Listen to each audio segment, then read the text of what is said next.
es el circuito de polarización fija. Vimos en el ejercicio que de acuerdo a los valores que teníamos, prácticamente el punto de estabilidad se encontraba a la mitad de la recta de carga y de acuerdo a las ecuaciones, nuestra unión base-colector estaba en inversa, la unión base-emisor estaba en directa y evidentemente pues el punto de estabilidad se encuentra en el primer cuadrante, lo cual me asegura que el transistor puede amplificar. Sin embargo, tiene un pequeño inconveniente este circuito. ¿Cuál es? Su enemigo número uno es la temperatura. Yo puedo hacer este diseño y utilizarlo sin dificultad, por ejemplo, aquí en la Ciudad de México. Sin embargo, vamos a pensar que este circuito, por alguna situación, se lleva o se traslada el equipo a Monterrey, donde hace un calor infernal, ¿verdad? En Michoacán, sí, que le llaman tierra caliente, que Dios odia a la gente ahí, ¿verdad? Porque hace un calor de los mil demonios, ¿verdad? Entonces, imaginemos, hacemos nuestro diseño, funciona bien aquí, pero allá, donde las temperaturas rebasan los 50 grados Celsius, el calentamiento, o sea, la temperatura ambiente, ¿qué hace? Incrementa precisamente la temperatura del dispositivo, del encapsulado, y evidentemente va a afectar a la unión. ¿Qué es lo que va a suceder para este circuito? Bueno, su punto de estabilidad tenderá a desplazarse por la recta de carga hacia saturación. Cuando eso empieza a suceder, la señal se empieza a distorsionar, ¿sí? Entonces ya mi amplificador se sale totalmente de estabilidad y ya no es factible que lo pueda yo seguir utilizando. Para compensar precisamente esa variación tan abrupta, tan fuerte, ¿qué es lo que vamos a hacer? Modificar al diseño, ¿verdad? Original, y lo vamos a hacer colocando un elemento extra de polarización, que es justamente un resistor en el emisor. Por eso este circuito se llama circuito de polarización del emisor, que justamente se coloca este resistor adicional para asegurar que no se desplace el punto de estabilidad a través de la recta de carga cuando la temperatura ambiente se incremente, ¿sí? Esto es importantísimo, ¿verdad?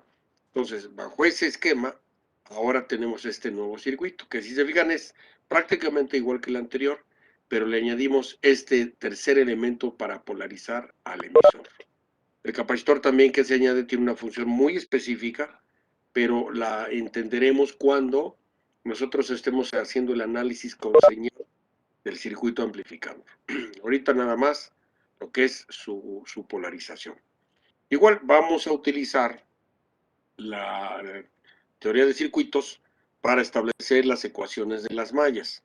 La malla de entrada de mi circuito está compuesta por VCC, el resistor de base, base emisor y el resistor de emisor, ¿sí? Entonces, la ecuación de la malla de entrada será VCC menos la corriente de base Q por RB menos el voltaje base emisor de encendido menos la corriente de emisor Q por RE igual a 0, ¿sí?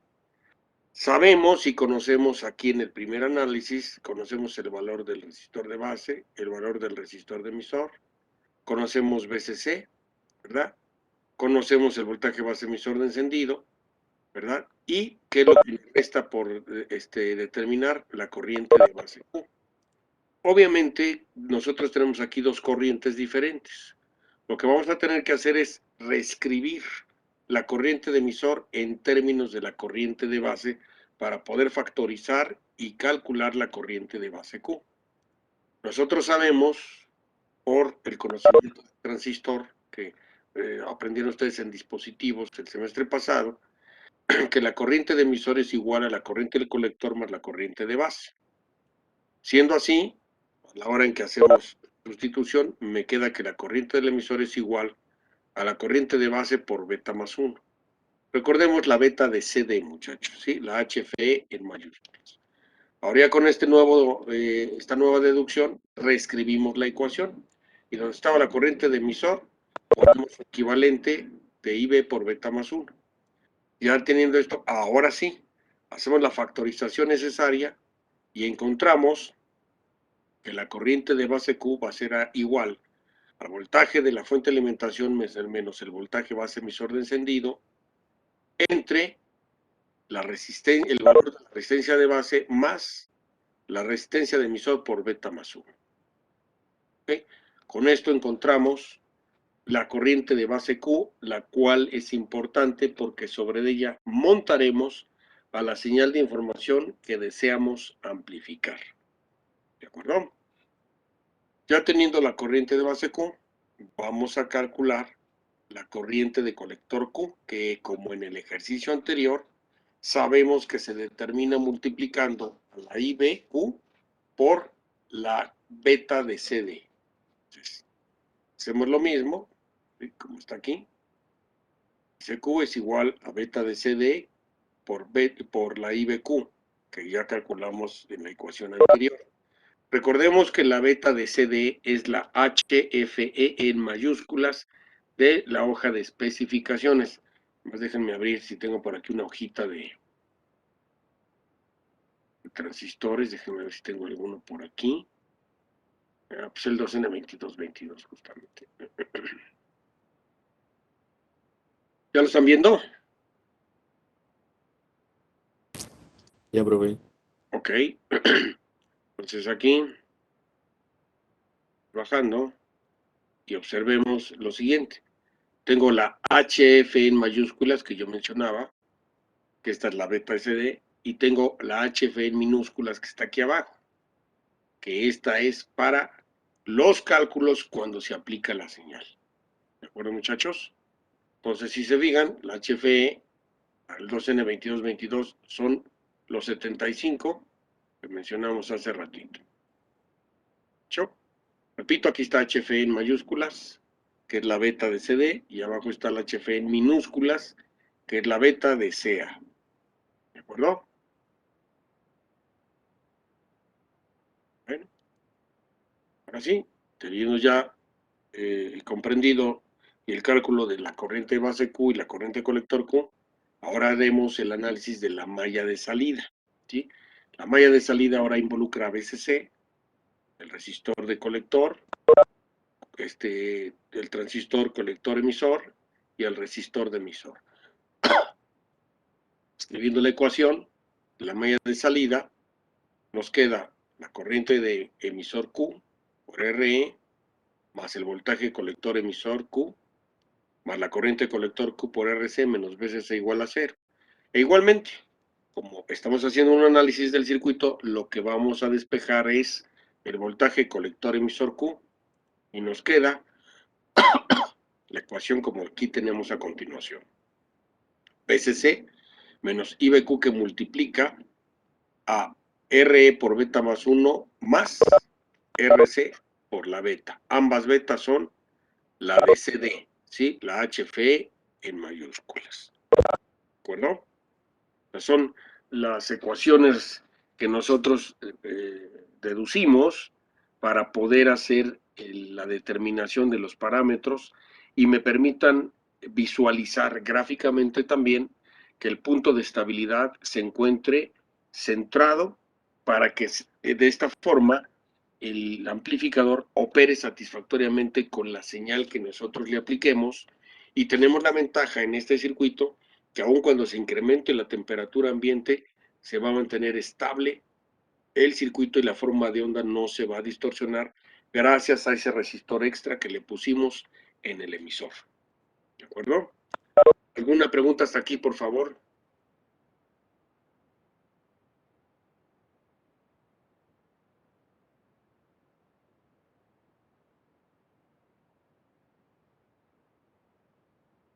¿No? Bueno, vamos a hacer un ejemplo. Estamos avanzando bastante rápido. ¿Sí? Aquí tenemos nuestro circuito, ¿verdad?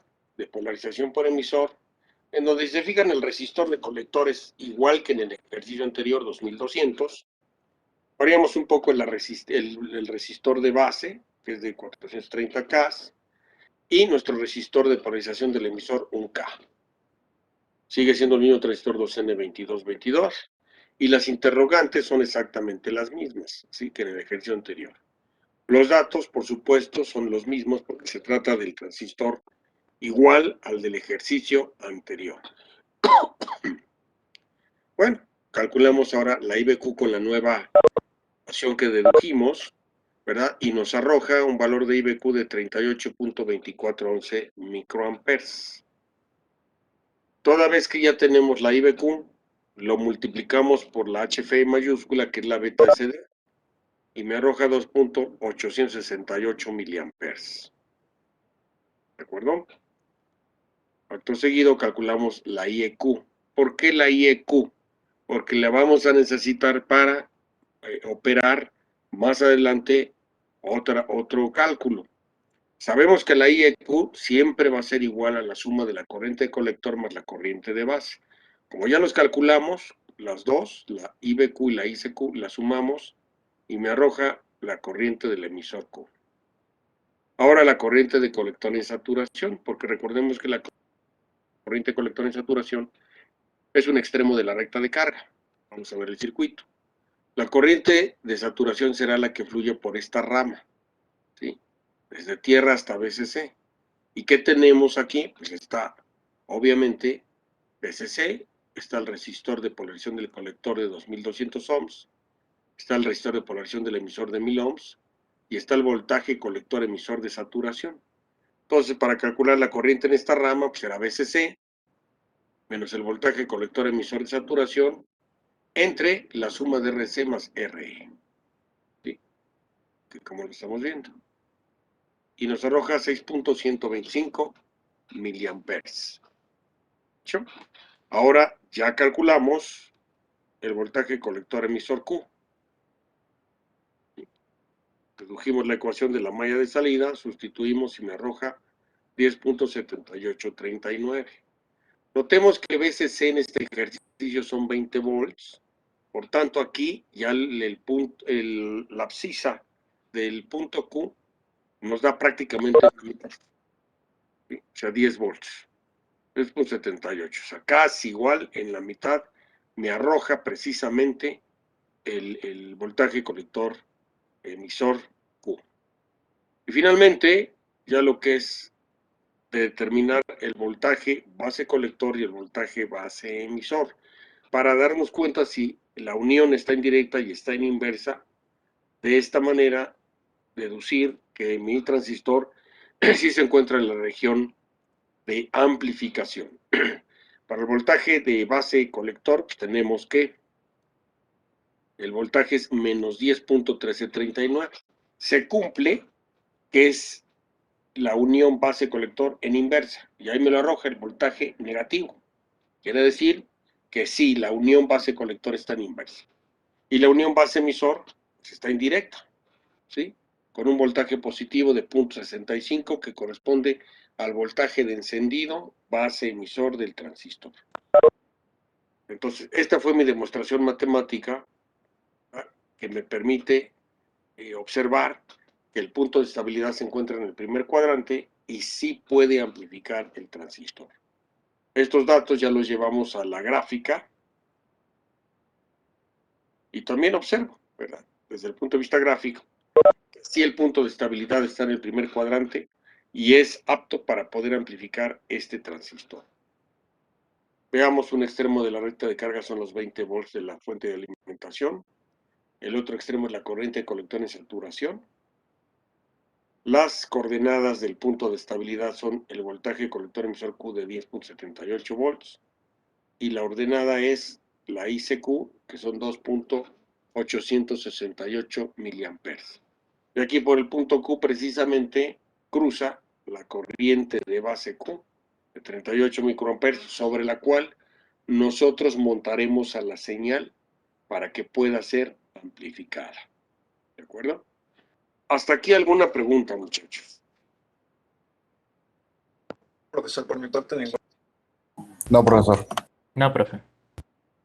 ¿Segurísimos? Profe, ninguna. Digo, yo sé que, digo, no es difícil el tema de la polarización, o sea, es muy facilito, muy sencillo, ¿verdad? Entonces, digo, quiero pensar que sí se entendió sin mucha dificultad y podemos seguir avanzando, ¿no?, en ese sentido. Pero si hay dudas, por favor, con toda la confianza para explicar si hubiera alguna ¿Alguna situación al respecto de este o del circuito anterior, por favor? Yo sí, profesor. Profesor. Con respecto a la corriente de saturación en el datasheet, ¿en Sí. dónde se encuentra? No. No. La corriente de colector de saturación no se encuentra en la hoja de especificaciones. Qué bueno que lo preguntó, me parece maravilloso, ¿sí? La corriente de colector en saturación, ¿sí? ¿Cómo la determinamos? ¿Sí? Vuelvo a mencionar, tengo yo esa corriente circulando en esta rama. Obviamente en esta rama nosotros tenemos presente BCC, tenemos presente el voltaje colector emisor cuando está saturado precisamente, y es el caso cuando fluye la corriente de colector en saturación. Y tenemos al resistor RC y RE. Por tanto, para calcular la corriente de saturación, ¿verdad?, nosotros dividiremos voltaje entre resistencia, por ley de Ohm. Será BCC menos el voltaje colector emisor de saturación, que es justamente por lo que lo sacamos de la hoja de especificaciones, de 400 milivolts, entre la suma de los dos resistores, ¿sí?, de la rama, 2200 más 1000. Y si se fija, aquí lo tenemos, y de esta manera obtenemos la corriente de colector en saturación, que son 6.125 miliamperes. No, eso no viene en la hoja de especificaciones. Voy a volver a poner la hojita de especificaciones. Aquí lo único que voy a ver me indica los valores máximos, aquí lo dice, valores máximos a temperatura ambiente que puede trabajar el transistor, ¿sí?, valores máximos. Aquí me está indicando, ¿verdad?, que la corriente máxima en el colector, si se fija, es de 800 miliamperes máximo. Y obviamente nosotros no vamos a estresar al transistor, porque fluyendo a través del 800 miliamperes ya se está calentando y podemos incurrir en que se dañe el dispositivo.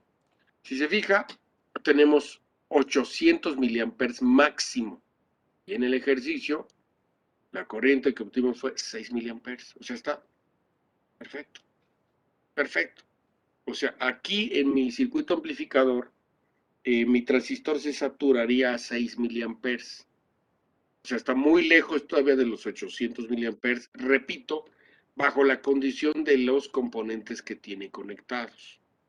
Aun cuando puede conducir 800 miliamperes, obviamente a mí no me interesa que conduzca 800 miliamperes. Lo que a mí me interesa que conduzca son exactamente 2.868 miliamperes, porque esta corriente es la importante durante la amplificación, ¿sí? Esto es lo importante, ¿sí? ¿Por qué? Porque estas son todas las condiciones de estabilidad para que el transistor amplifique una señal de interés, ¿de acuerdo? No sé si se resolvió su duda, señor, porque repito, esta corriente de saturación no la vamos a encontrar en las hojas, la tenemos que calcular nosotros. Sí, está bien, profesor. Sí, muchas gracias. Ok. ¿Alguna otra duda, muchachos, por favor? Profesor, Sí. el voltaje base emisor de encendido, ¿cómo la determinó? Ok, vámonos a la hoja de especificaciones. Bueno, ay, perdón. Esto no es, esto sí es. Aquí. Aquí tenemos el voltaje base emisor, ¿sí? Aquí si se fija dice voltaje base emisor, ¿sí? Y la computadora, voltaje base emisor. Aquí no me dice, ¿verdad?, que son datos típicos, sino me dice el valor máximo. Si se fija, para el 2N2222 me arroja 1.3. En las hojas de especificaciones pueden venir tres valores: el mínimo, el típico y el máximo. En esta hoja de especificaciones viene el máximo. Yo no voy a usar el máximo. ¿Por qué? Porque este máximo es cuando ya está saturado el transistor. Yo no quiero trabajar al transistor en saturación, yo lo quiero que amplifique. ¿Cuál es la regla? Del voltaje máximo que viene aquí, Entonces, beta. Voltaje base emisor 1.3, le saco la mitad. La mitad de 1.3 es 0.65, que es justamente el dato que viene aquí, 0.65. Vuelvo a poner la hoja de especificaciones. Voltaje base emisor. Me voy a la columna. Si se fijan, tengo diferentes transistores. Nosotros hicimos el ejercicio con el 2N2222. Pues me voy y observo que es 1.3. Le saco la mitad y son los 0.65 a utilizar en el ejercicio. Si aquí en la hoja hubiese venido el típico, tomamos el típico. ¿De acuerdo? Si viniera el máximo y el mínimo, hacemos el promedio. Pero como en esta hoja de especificaciones viene el máximo, sacamos la mitad y ese es el voltaje base emisor de encendido para asegurar que mi transistor amplifique. Si yo hiciera los cálculos con el máximo, eso es para cuando se satura y a mí no me interesa, repito, trabajarlo en saturación. Lo que me interesa es que amplifique una señal. No sé si quedó respondida la duda, señor. Sí, profesor, muchas gracias. Ok. ¿Alguna otra pregunta, muchachos?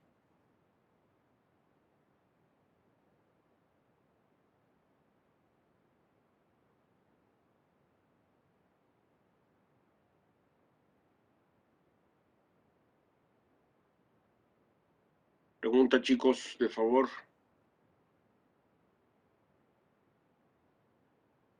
No, profesor, del tema no.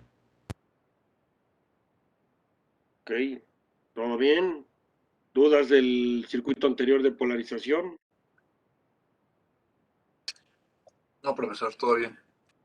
Sí, vamos bien. Todo bien, profe. Perfectísimo. Acabamos en 5 minutos, qué barbaridad. Que no se puede, muchachos. Fíjense, pues ya acabamos, o sea, ¿de qué se trata, muchachos? Se pueden ir a ver caricaturas, o sea, ¿qué onda? No, profe, a seguir haciendo el proyecto. Eso me parece muy bien, que ya debería de estar todo calculado, ¿eh? Porque recuerden los datos de los días hace 2 semanas. Ahorita a lo mejor, ahorita que pudieran estar haciendo el diseño del PCB. Todo lo demás ya debe de estar calculado, todo sin excepción. ¿Sí? Ahora, recordemos, señorita jefa de grupo, no la veo, ¿dónde está? Aquí estoy, profe. Ok, ya la vi. Bueno, más bien, veo que está activo su micrófono, pero no la vemos a usted. ¿Ok? Ok. Le pido de favor que este viernes a las 9 de la mañana me mande la carpeta con los ejercicios, por favor. ¿Sí?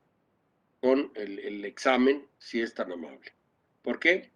Porque a esa hora voy a tener oportunidad de revisar, ¿verdad? De checarlos, calificar, etcétera, porque yo el lunes en la mañana subo calificaciones. ¿De acuerdo? Entonces, le pido mucho de favor, señorita, que el viernes a las 9 de la mañana me haga usted favor de enviarme la carpeta. ¿Ok?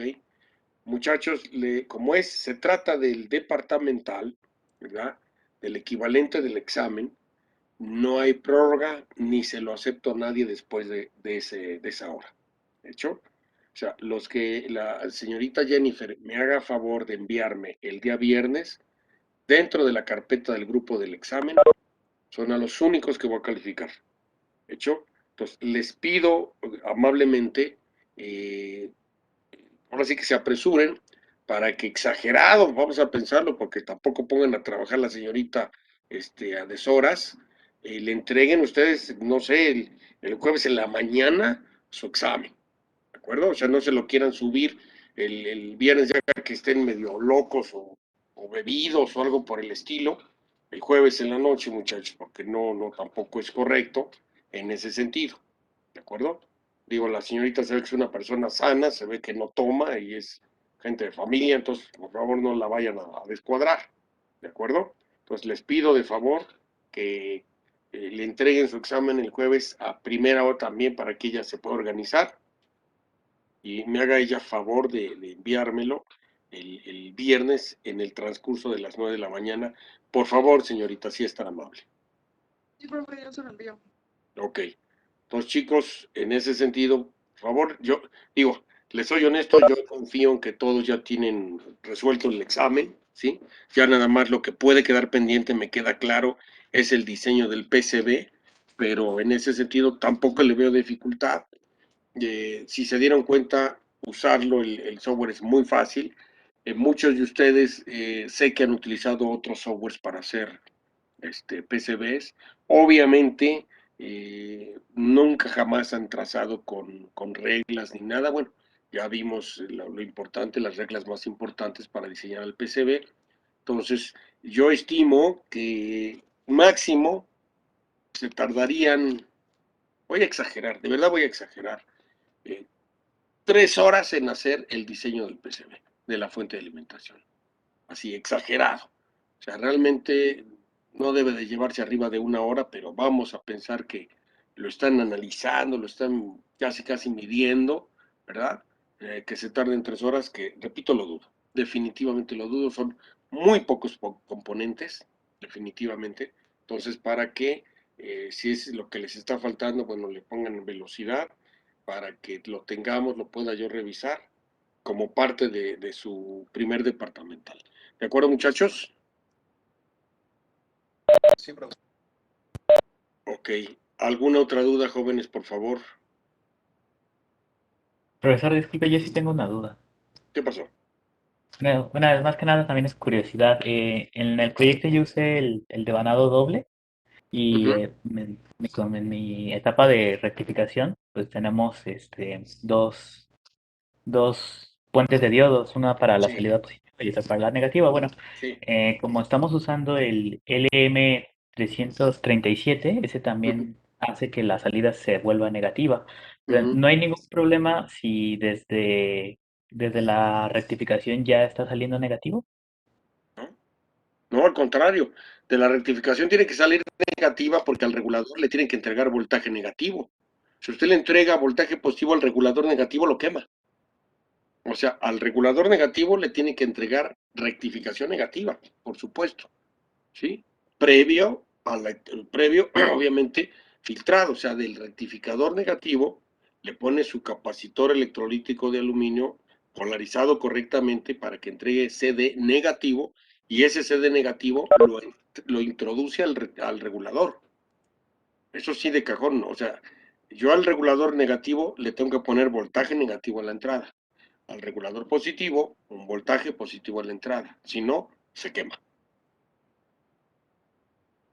Vale, muchas gracias, profesor. Esa era mi duda. No, perfecto. Le digo, si lo uso doble de varado, perfecto. Perfecto, sin ninguna dificultad. Maravilloso. De hecho, las fuentes de alimentación duales es preferible que se manejen de esa forma para poder tener independiente, por así decirlo, la salida positiva de la negativa. Que aun cuando yo pueda calibrarla, son totalmente independientes las tierras y puedo tener una fuente de alimentación profesional en ese sentido. Cuando comparten la tierra, que es a la hora en que se utiliza el devanado central del transformador, ya es semiprofesional, ¿sí? O sea, con secundarios independientes es profesional, con secundarios compartiendo con el secundario y compartiendo el tap central es semiprofesional la fuente. Pues está bien, ¿sí? Digo, de todas maneras, ya sea que lo hayan hecho de una manera o de otra manera, pues es parte de la evaluación, ¿de acuerdo? Sobre ese tenor del transformador de doble secundario, yo Sí. estuve buscando en casas de electrónica y eso, Ujú. y lo único que encuentro son transformadores de tap central. Ah, no, sí. En este caso, digo, desafortunadamente la pandemia, pues no nos permite trabajar en el laboratorio, desafortunadamente, y tampoco nos permite realmente llevar a cabo el desarrollo y la construcción de los prototipos durante el curso. ¿Qué es lo que sucede cuando realmente es de manera presencial mi clase?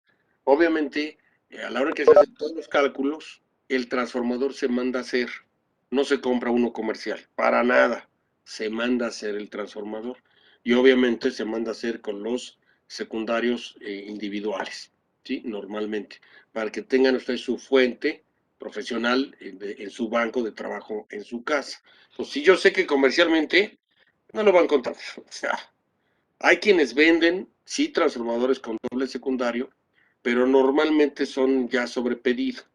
O sea, de línea, desgraciadamente, no los venden, al menos aquí en México, no los venden. No hay quien los fabrique de línea con doble secundario. O sea, en ese tenor, siempre se manda a hacer el transformador. ¿De acuerdo? O sea, los comerciales, pues ya sabes, los valores comerciales, incluso de los transformadores, o sea, son típicos, ¿verdad? Pero parte de nuestro trabajo como diseñadores justamente es también hacer o mandar a hacer el transformador, ¿sí? Con las características que nos arrojan los cálculos completamente, para que de esta manera se vea cómo se hace el desarrollo completo de la fuente de alimentación. No, si ustedes quieren armarla partiendo de un transformador comercial, no, pues no furula así tan sencillo el asunto, ¿no? Y puede incurrir en el supuesto de que en vez de que tengamos, por ejemplo, 3 volts arriba del regulador, si nos abocamos a un valor comercial, pues pueden ser más de 5 volts por arriba del transformador, del regulador. Y esto va a incurrir en mayor calentamiento, etcétera, etcétera, una serie de situaciones adversas que nos son perjudiciales incluso desde el punto de vista económico. ¿De acuerdo? Entonces sí, yo estoy consciente que no encontré usted de ningún lado doble secundario. Definitivamente estoy consciente de eso. ¿Okay? Digo, si usted quisiera mandarlo a hacer, bueno, le puedo decir a dónde mandarlo a hacer, no hay ningún problema, ahí en el centro, para que se lo hagan de buena calidad el transformador. Ok, profesor. De acuerdo. De nada. ¿Alguna otra duda, chicos?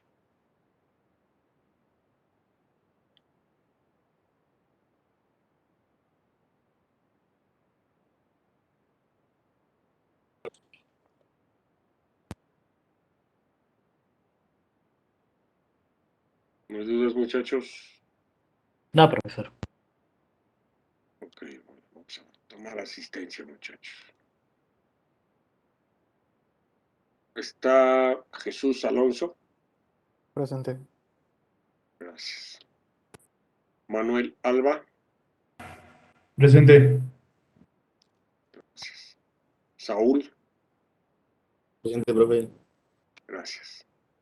César Armando. Presente, profe. Muy amable, señor. Rodman Azael.